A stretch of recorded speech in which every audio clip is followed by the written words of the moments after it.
viewers, subscribers, and agents alike. It's your boy, Luciferian Prince, coming at y'all once again. Hopefully, everybody's doing well. Everybody's all right. Subscribers who are new to this channel, please stay tuned. Much more good content is to come. And for those who have been rocking with me for years, since you're here, no need to address you, except to say thanks for giving your time, energy, and effort to listening to my content.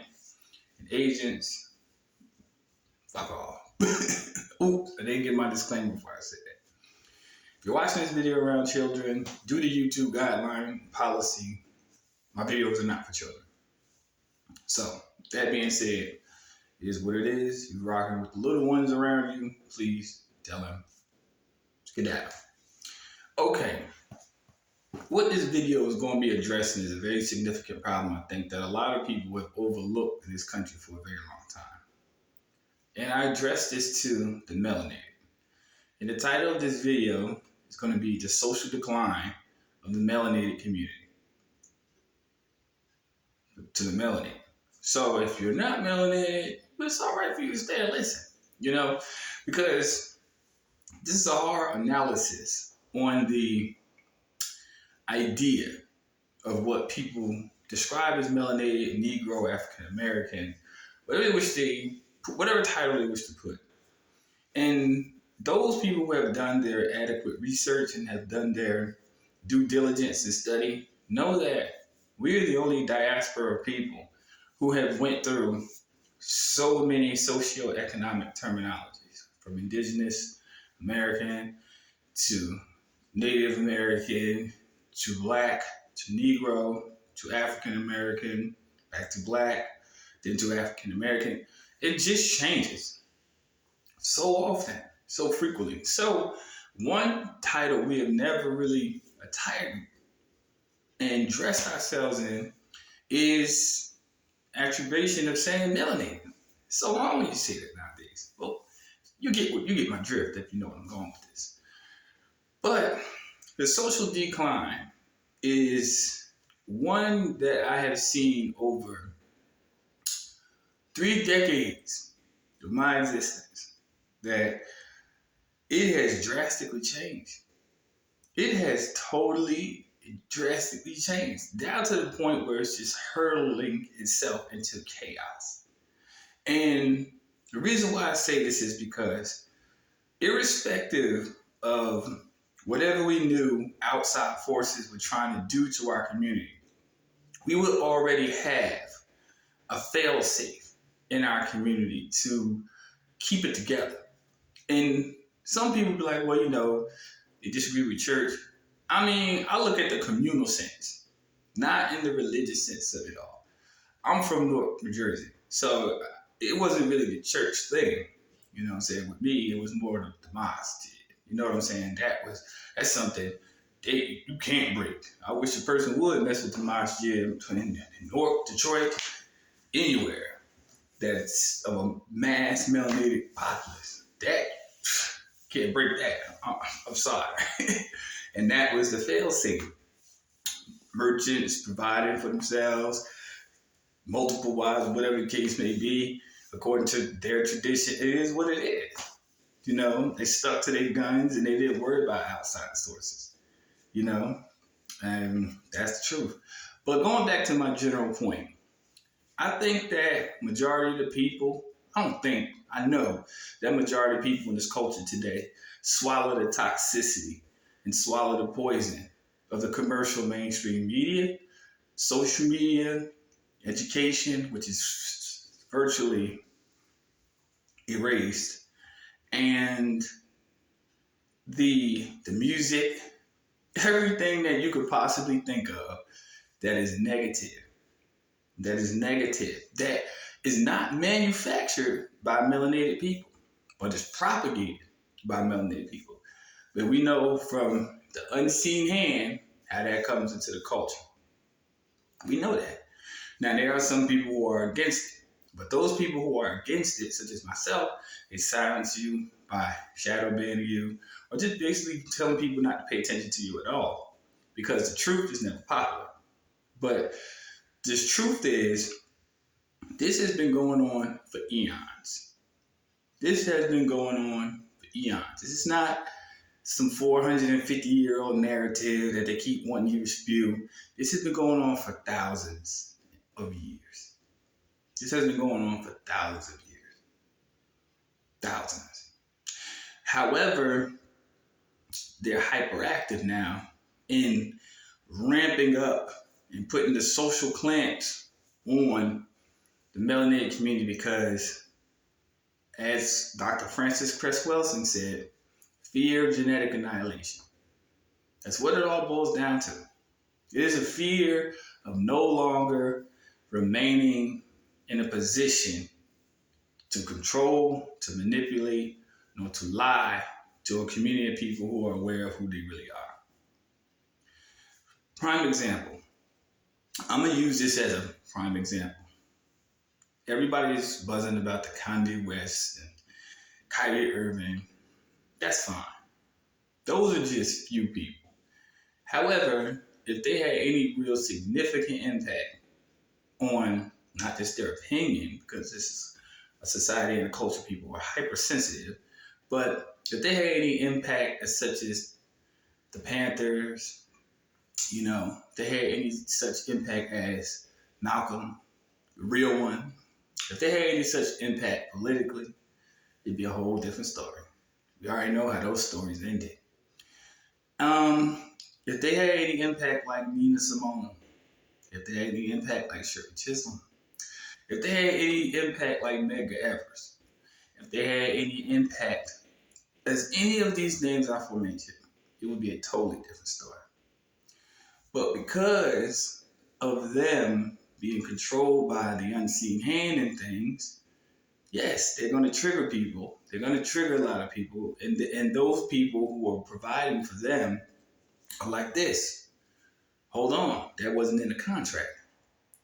Kyrie Irving is not getting backlash because of what he said on a tweet. In the NBA contract, if you ever look one over via PDF, you can look one up. You have to be apolitical. You have to be apolitical, which means you can never discuss politics. You can never discuss who you vote for. You can never discuss none of that in public media. That is the truth. So social media is still public media. That is a contractual breach. Simple. For every breach of contract, there has to be a default clause in the contract for people who know about contracts. Okay? So when they're telling him, you got to apologize, you got to do this, and all of those are conditions of breach of contract in order for him to stay employed by the NBA. That's what it really is. It's not being hypersensitive to topics that people know nothing about. It was just a breach of contract. Colin Kaepernick, breach of contract. Apolitical, not standing, but kneeling.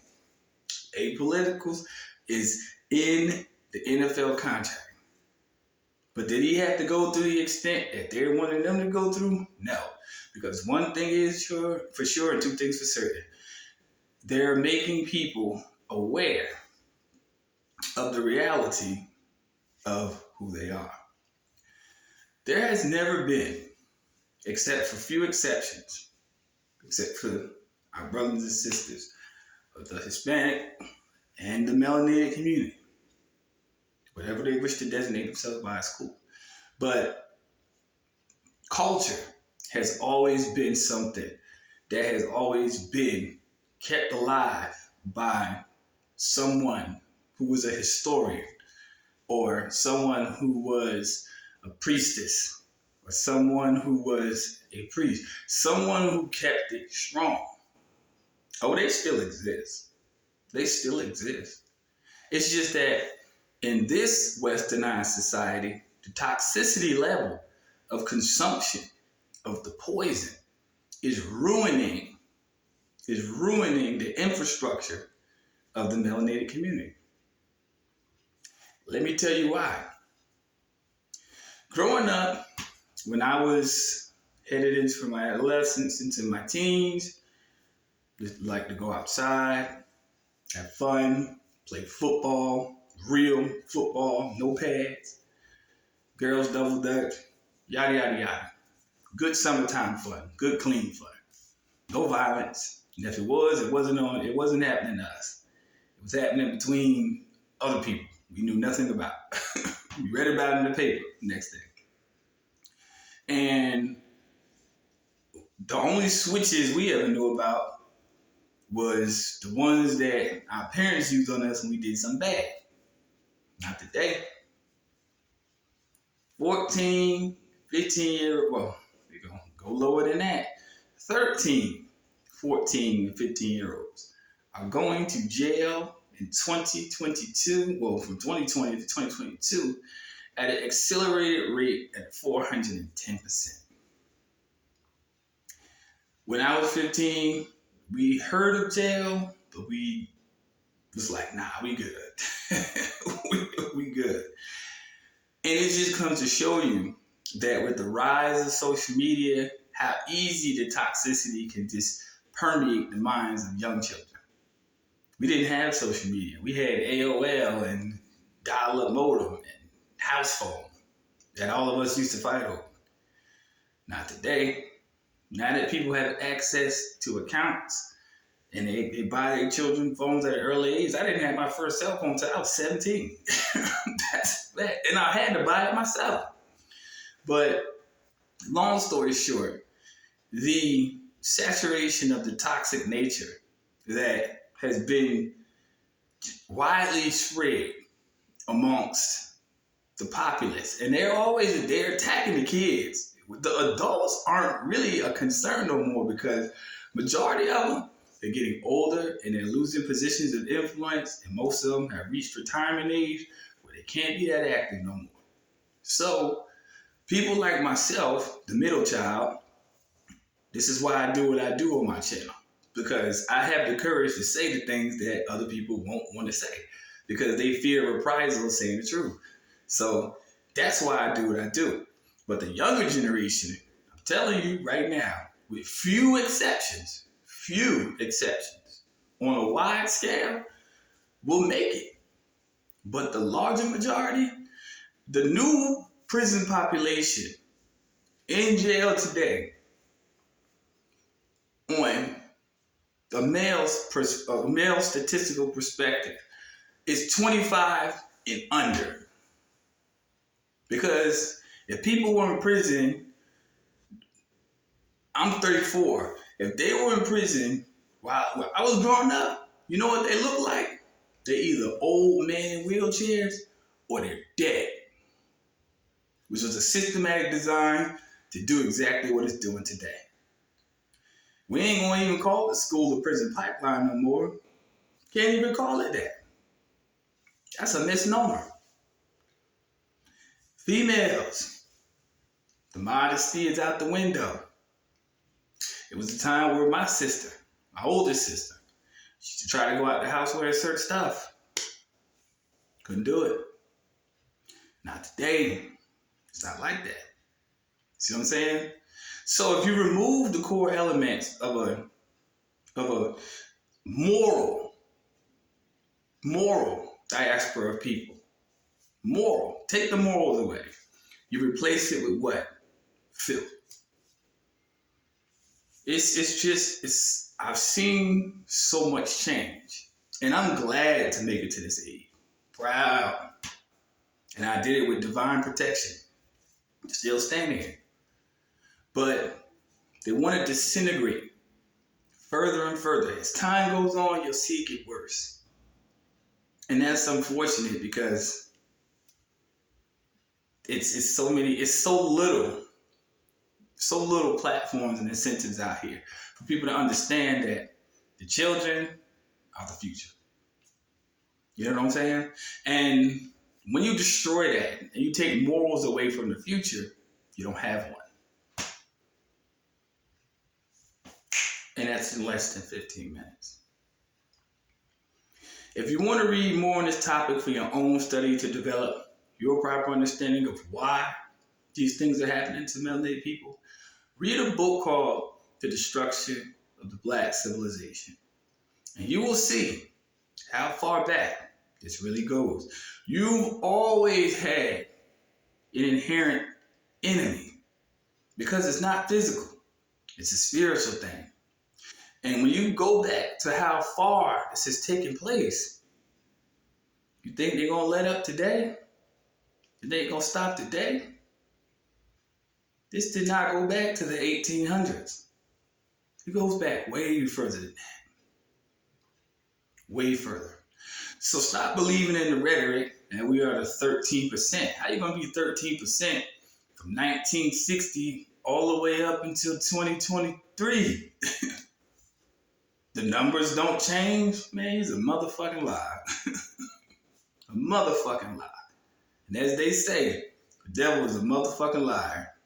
So anytime they spew that rhetoric and they want you to believe that you are only this percentage of you, got me all the way fucked up. And anyone with 2 ounces of common sense knows that that's a bull-faced lie. Destruction of the black civilization. Read it. Stolen legacy. Read that. The Negro crisis in America. Read that. Read. I know people don't like reading anymore. People like to waste time. I would have never known about these topics had I not read these books and still have them in my possession to this day. Books, to me, are like candy to a child. It's cool with me. It is what it is. Ain't got a problem with it. You know, first time viewing this channel, like and subscribe. If you don't like what I have to say on my channel, if you don't like my content, it is what it is. No hate to you. None. Zero. Nada. Zilch. None. Until the next time, people, stay on your toes, stay vigilant, and be aware. Your enemy never sleeps. Take care.